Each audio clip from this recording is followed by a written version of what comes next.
Good evening and welcome to True Dugman Encounters. I'm your host, Marvin Allen. If you or anybody that you've known have had a sighting or encounter and would like for me to share it on my channel, then please contact me. I would love to hear from you. Don't forget to like, comment, and share. Like, comment, and subscribe. As you all know, I have been uploading encounters, and I said that I was going to put multiple encounters on one upload so that give y'all more to listen to. I will get to Ty J most likely today because I should have time because it's still daylight here where I'm at, so I should get to one of her episodes later today. As you all know, anonymity means a lot to me, and I breaks that for no one. So without further ado, let's jump right into this encounter.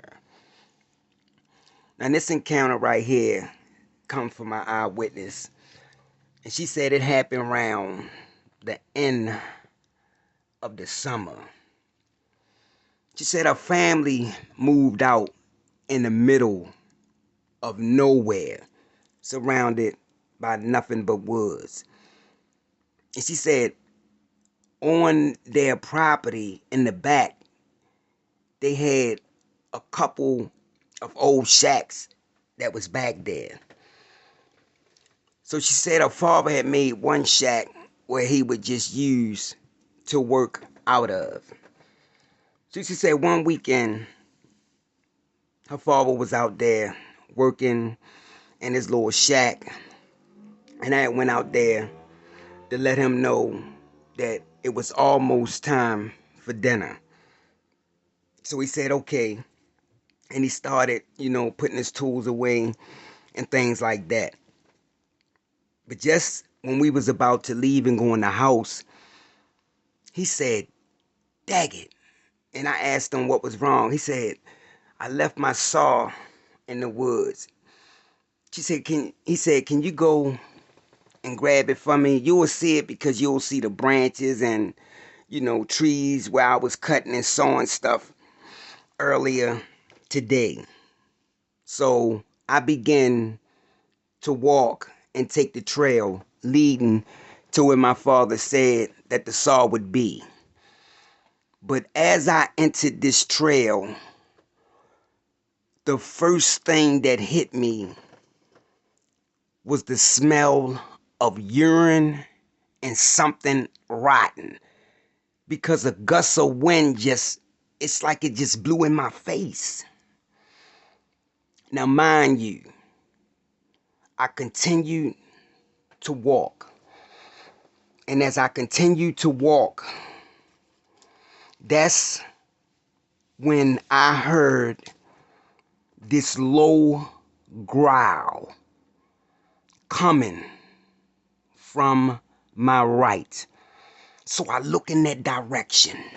And when I look, I see this huge, humongous dog just, sitting there on all fours, watching me, looking in my direction.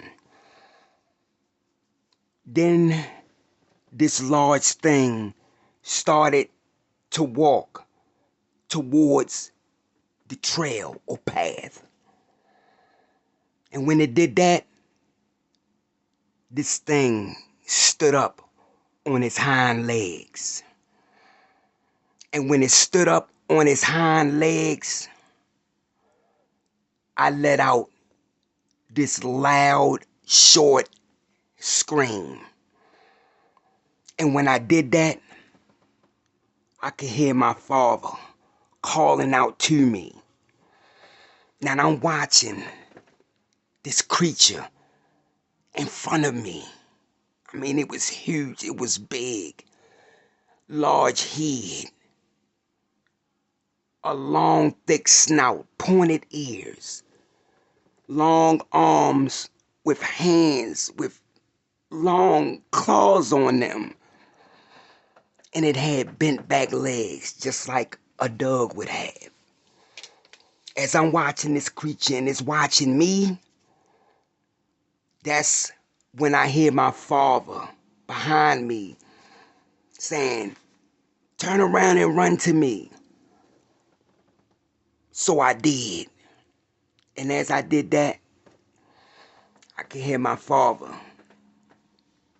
letting off several shots. And as I got up there with my father, he grabbed me and he held me, still aiming the gun. He said, but this creature dropped to all fours and took off. I told my daughter to go in the house. So my father said he walked and he followed the direction of where that creature ran. And when he walked a few yards, he began to see blood. But he said what made it so weird was the blood trail would go to his left, then to his right, and then back center.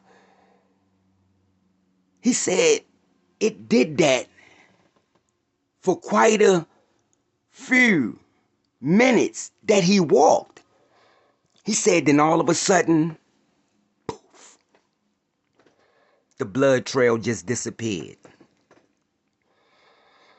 He said he walked for about 5 more minutes, then turned around and came back. When he turned around and came back, he told his daughter, do not go out there unless you are with me. So she said she wouldn't. She said, but after seeing this thing, she just kept having nightmares, waking up screaming, looking at her window and seeing this creature standing there, just watching her. So what her father did, she said, was let her go stay with her aunt until he deal with the situation that's on their property. I hope y'all enjoy that encounter right there. And I'm not going to keep y'all waiting, not going to hold you up. So we're going to jump right into this next true Dugman encounter. Now this encounter right here happened in North Carolina. Now my eyewitness said that he went out for his usual walk in the woods like he always do. He said, and as he was walking and listening to the birds and the insects chirping and making noise, he continued to walk and decided to take this path that he never took before. Now, mind you, he done walked these woods many times, but he never went down this path. He said, so he goes down this path, and he continued to walk. And he says, as he was walking down this path, he noticed that everything, I mean everything, got dead quiet. He said you couldn't hear nothing. No birds, no insects, no nothing. That's when he thought that it was strange not hearing no insects or birds, because he always heard them. As he continued to walk, that's when he heard a loud crack, crack. something breaking, branches or sticks. So he looked in that direction but saw nothing. He said a few more minutes would pass. Then again, crack, crack. But this time, when he looked, he see this thing looking at him from behind a tree. But the head and eyes was up too far to be some bear or any other kind of animal. He said as he looked, he could see this long hand come around the front of the tree and grabbing it. That's when he started to leave. He said as he walked and kept looking back, he see this thing starts to walk in his direction. As it did, it was making these growl sounds. He said as he got to the edge of the tree line and turned around, it stopped and showed him all its teeth. He said this thing had a massive head, pointed ears, shoulders with the mane, long arms with hands and claws, and canine legs. He said that this creature did have a tail. And as he watched this creature, and this creature making these growls, he said it stopped, and then it sniffed the air. And when it sniffed the air, it turned, dropped to all fours, and ran off up in the tree line. He said he still walks that same path. He said, but he never took that trail that he took again.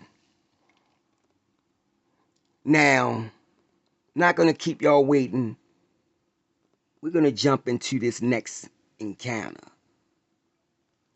So get ready for the next true Dugman encounters. Now this one right here is not real long. My witness said she was sitting on her back porch smoking a cigarette. And she said while she was doing that, that's when she sees something that caught her attention. A cross inside the wood line. She said when she looked over there, she could see this large wolf man creature walking on its back legs just at the beginning of the tree line. It was walking to her left, she said. And she said as it was walking, it paid her no attention. And she said it even looked over at her several times. So she said she got up and she went in the house. And when she went in the house, she still looked out the window, watching this creature until it went out of sight. Now, that was a short one. Encounter right there. Hope y'all enjoy that. But like I said, I'm not gonna keep y'all waiting. We're gonna jump right into this next true Dugman encounter.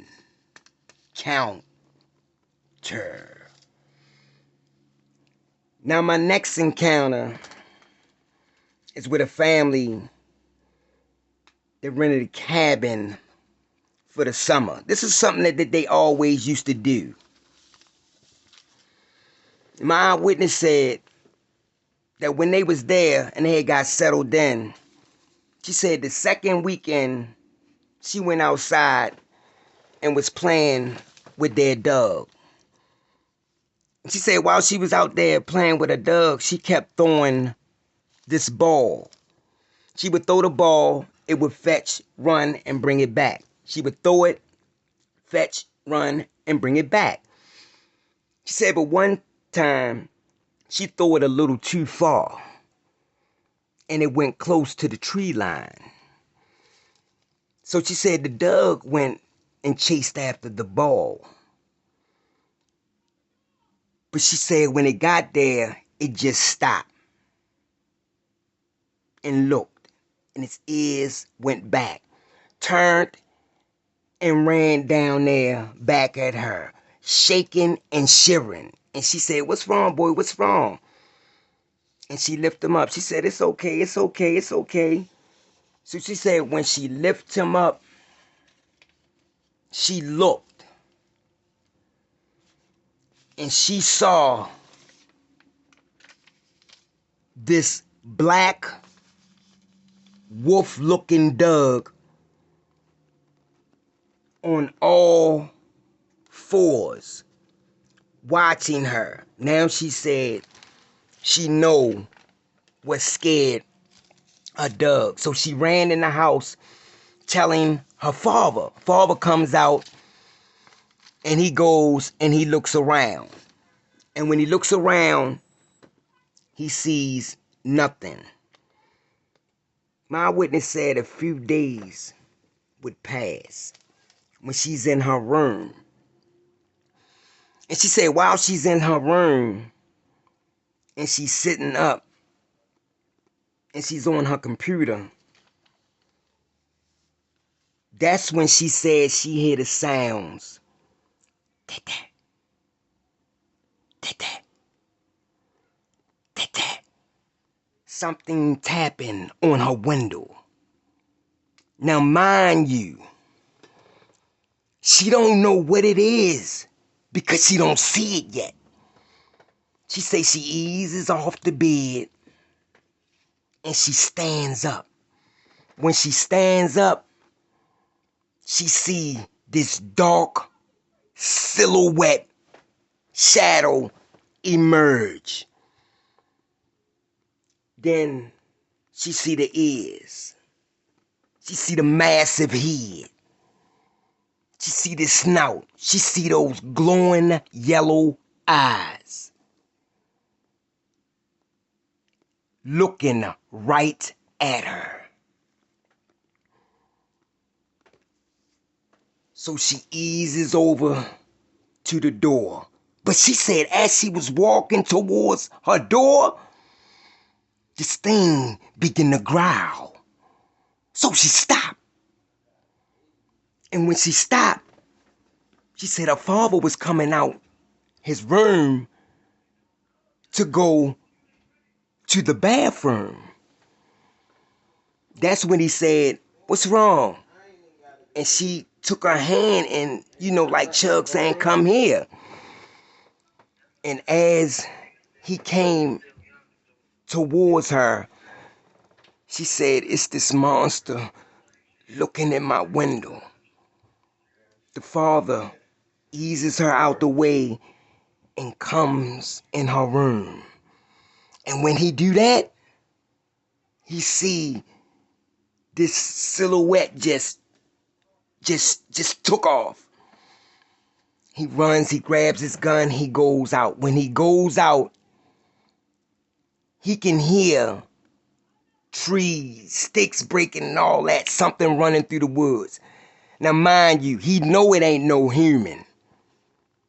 He know it ain't a person that's breaking stuff like this. So he goes back in the house.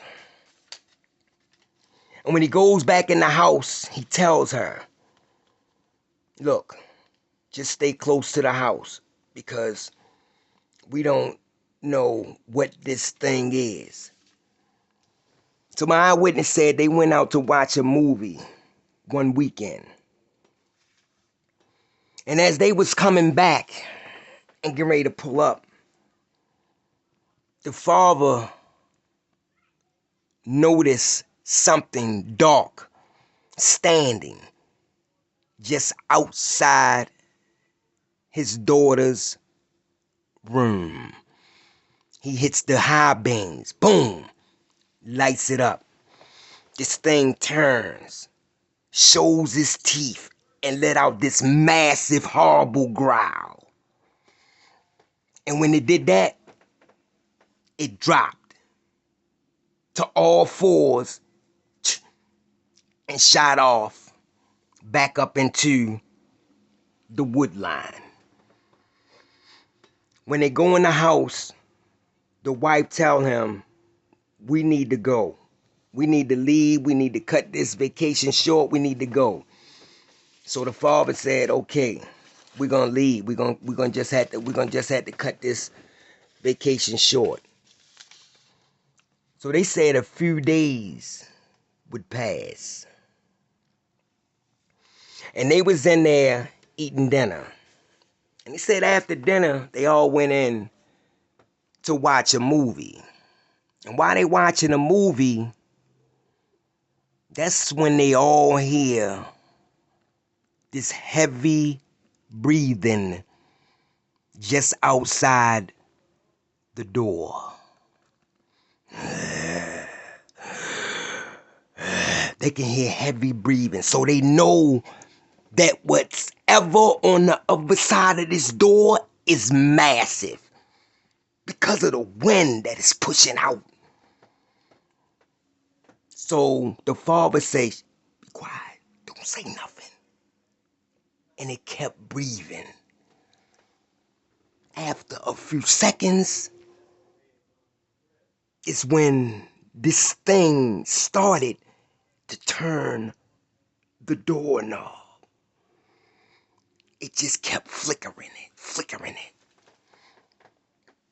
The father goes. He grabs his gun. He tells his wife and daughter to stand over there near the kitchen. He gets his gun. He walks to the door. He looks out the peephole. But all he see is just black darkness. So this creature had to be massive because you couldn't see no kind of light on the other side. He moves away from the door. That's when they can hear footsteps. Boom, boom, boom. And it goes over near the window. Now mind you, they had the curtains cracked. So this thing stands dead center between that opening at the window. And it looks right in at them. Breathing. Growling. Fogging up the window. Then this thing did it again. Did that. Did that. Did that. They said this creature was intelligent. It was smart. It knew that it was scaring them. It knew that they was terrified. As it did that, it started to walk again. They can hear this creature and the weight that this creature has, the footsteps hitting the ground, boom, boom, boom, going in the direction of his daughter's room. So he goes and he walks to his daughter's room door. He see a dark silhouette right there. He goes back out and he tells his wife, he gives his wife his gun. He take the shotgun. He said, if this thing tries to come through that window, I want you to just unload this. Just keep shooting. So he leaves. He goes out the front door. He goes around the side and he peeks and he see this creature just standing there looking into his daughter's bedroom. Now mind you, he know that he not gonna kill this creature because of the massive size it is. But he gonna do whatever he has to do to protect his family. So he cocks it. The creature turns around and it looks. It takes 2 steps and then it stops.